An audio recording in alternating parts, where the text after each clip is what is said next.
important match. We know what's at stake with this game for sure.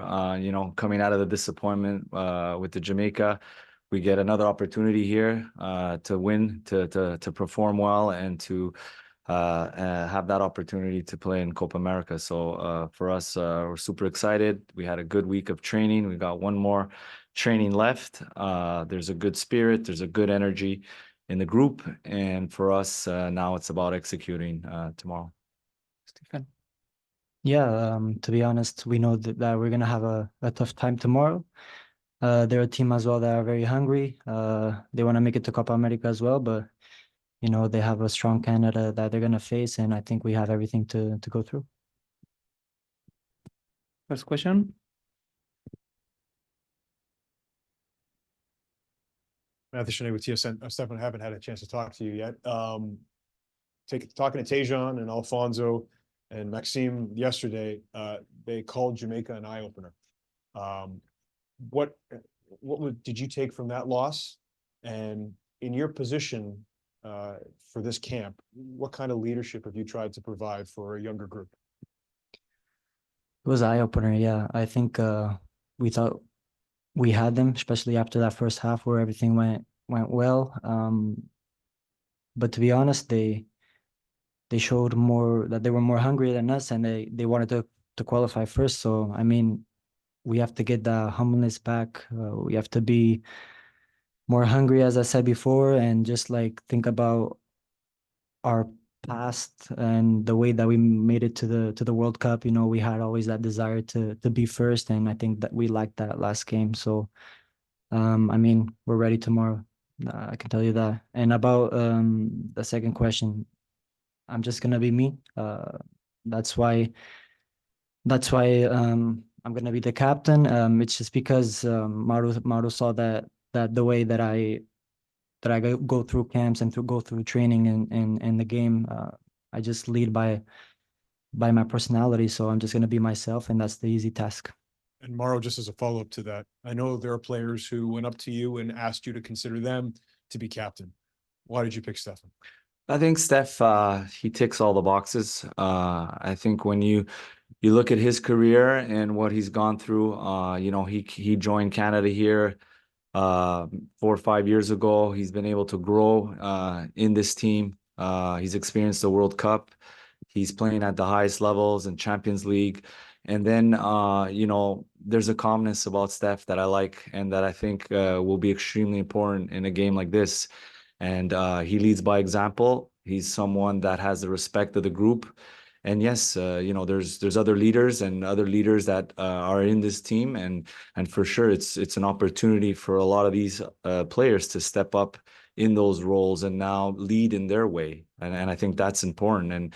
And we've made changes to give this space to some of these young guys now to step up. And this will be an important game for us to now see how our leaders react in these types of moments, but at the same time, prepping them for the future.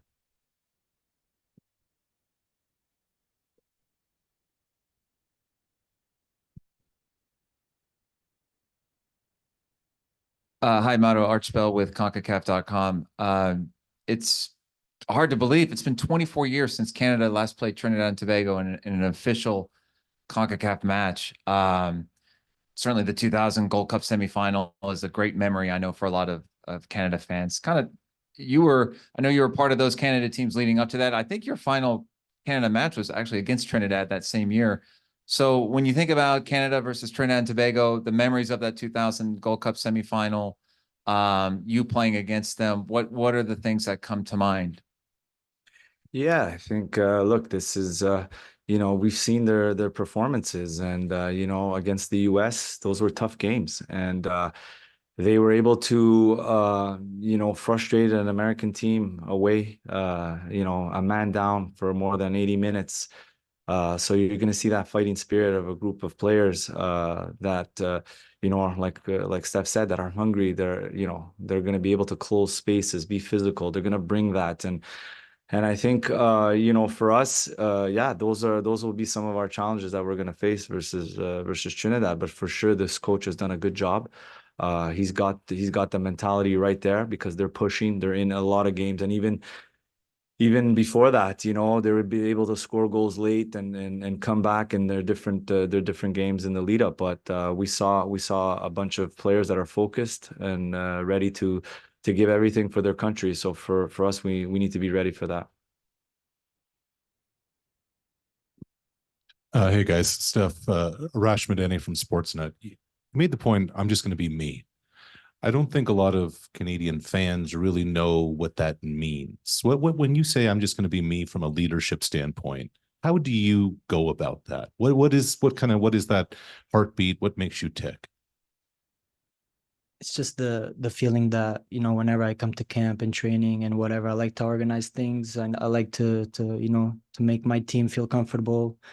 Even when we transition from a formation to another, I'm just that vocal guy that always tries to help my friends, my colleagues, give my opinion to the coach, either if I'm missing something or not, if the team is well or not. It's just that, and like Mauro said, my colleagues respect me, and I think it's just because the way I am, because of my education of my father, my mother, my brother. So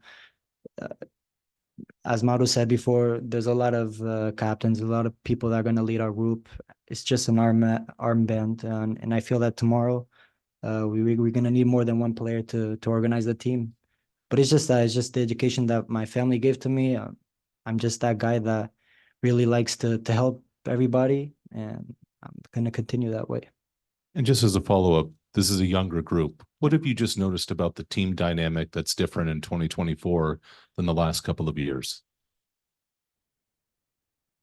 There's a foundation there.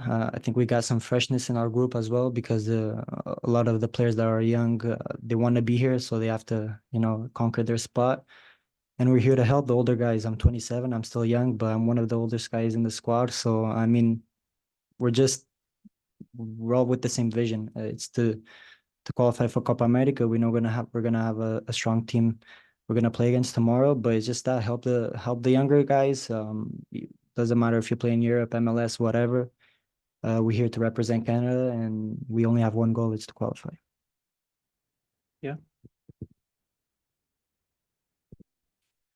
Christian Jack wants soccer. Steph, as a follow-up, I'd like to ask you about your partner in midfield, Ismail Kone, because obviously tomorrow you wear the armband, but you've been mentoring players for a while now. What's it like to play with him? And when you come back to play with a player like that who's been playing regularly now at his club, what have you seen the difference from the last camp to now with him? I think he's a baller. I think he leads in his own way of playing. And when I say that, because he always wants the ball, he always wants to dictate the tempo and all that. He's been growing, but it's easy as like a player like him. He's humble, and he knows how to listen, and that's the first step to be a better player. And he's a good person as well. So I'm very happy to share the pitch with him. And I mean, he has a bright future with Canada, and you know, I see a big future for him even in the Premier League. And this is just a beginning of a very big and good story for him. Thank you. And Mauro, just to follow up,